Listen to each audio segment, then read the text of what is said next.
Similar protests also happening back here at home, both in Burlington and Montpelier. Local 22's Courtney Kramer spoke with protesters ahead of this afternoon's vote. Courtney, how are they feeling out there today?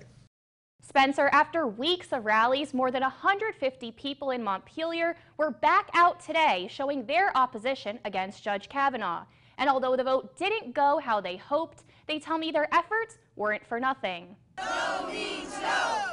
Kavanaugh has got to go. Vermonters showing up in large numbers outside Montpelier City Hall, many dressed in black ahead of Saturday's vote on the Senate floor.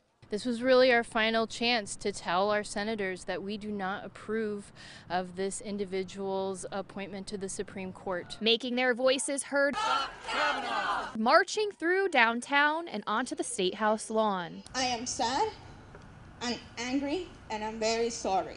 While Saturday's vote may not go the way some people hoped, they tell me the fight is far from over. Maybe this time he'll get on the Supreme Court, but maybe next time it won't. Like bit by bit, maybe we're bending the arc of, justice towards the way it should be. Even this conversation getting started is a big step forward. We are noticing what's happening, we're paying attention, and this whole culture is going to change. The most important thing that we can do, though, is vote.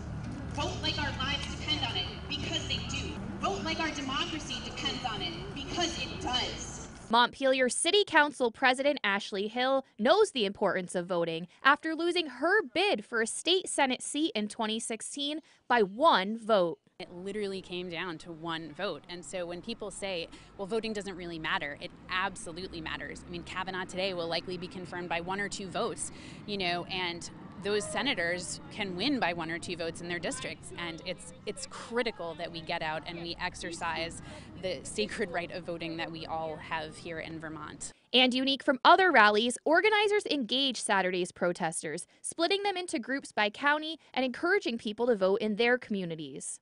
Really working together as a community of that county to really figure out what is an action that they can take leading up to November 6th. If you did not like what you saw with the way the Kavanaugh vote is prospected to go, then you need to take action, and the next step is the midterm. Now, there were dozens of other protests happening around the country today as well. Live in studio, Courtney Kramer.